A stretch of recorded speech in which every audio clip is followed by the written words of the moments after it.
Our story today is called An Occurrence at Owl Creek Bridge.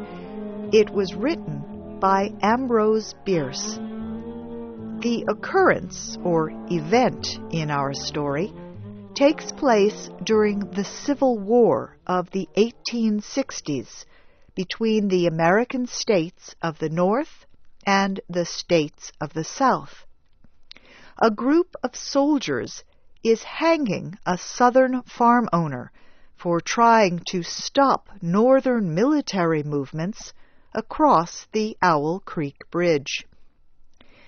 In the last moments of his life, the Southern prisoner dreams he has escaped, and everything that happens in the story is really the images in the prisoner's mind just before he dies. Here is Shep O'Neill with our story.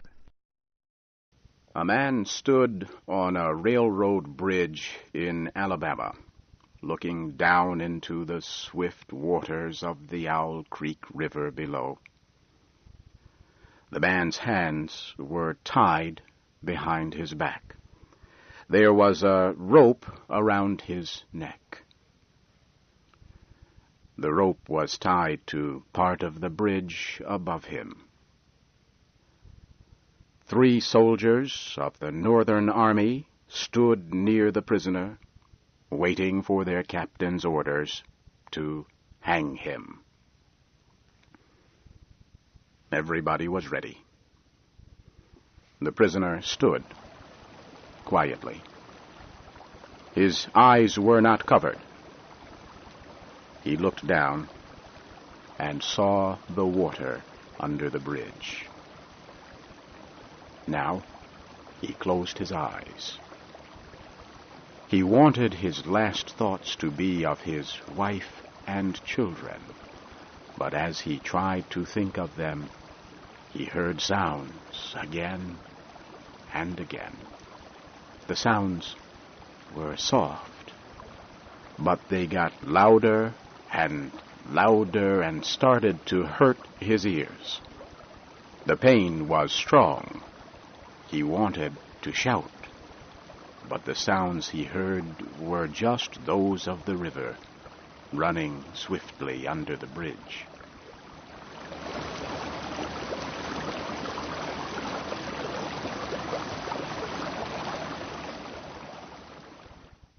The prisoner quickly opened his eyes and looked at the water. If I could only free my hands, he thought. Then I could get the rope off my neck and jump into the river. I could swim under the water and escape the fire of their guns. I could reach the other side of the river and get home through the forest.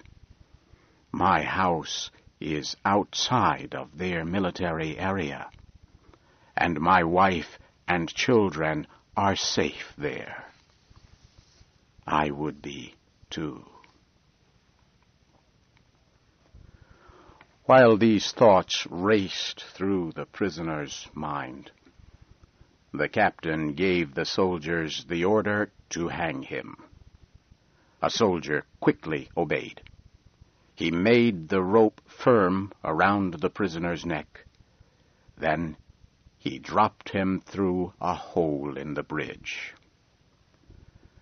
As the prisoner fell, everything seemed black and empty.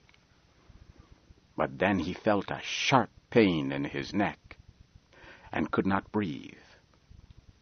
There were terrible pains running from his neck down through his body, his arms, and his legs. He could not think. He could only feel a feeling of living in a world of pain. Then, suddenly, he heard a noise, something falling into the water. There was a big sound in his ears. Everything around him was cold and dark. Now he could think. He believed the rope had broken, and that he was in the river. But the rope was still around his neck, and his hands were tied. He thought, How funny. How funny to die of hanging at the bottom of a river. Then he felt his body moving up to the top of the water. The prisoner did not know what he was doing, but his hands reached the rope on his neck and tore it off. Now he felt the most violent pain he had ever known. He wanted to put the rope back on his neck. He tried, but could not. His hands beat the water and pushed him up to the top. His head came out of the water. The light of the sun hurt his eyes. His mouth opened, and he swallowed air. It was too much for his lungs. He blew out the air with a scream. Now the prisoner could think more clearly. All his senses had returned. They were even sharper than before. He heard sounds he never heard before, that no man's ears ever heard.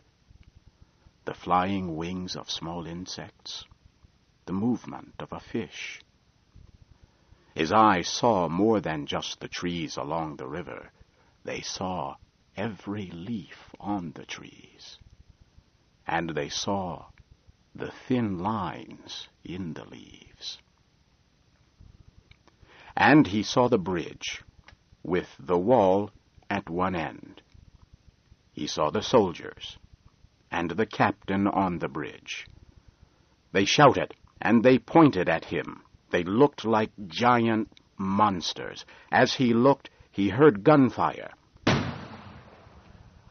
Something hit the water near his head. Now there was a second shot. He saw one soldier shooting at him. He knew he had to get to the forest and escape. He heard an officer call to the other soldiers to shoot. The prisoner went down into the river, deep, as far as he could. The water made a great noise in his ears, but he heard the shots. As he came up to the top again, he saw the bullets hit the water. Some of them touched his face and hands. One even fell into the top of his shirt. He felt the heat of the bullet on his back.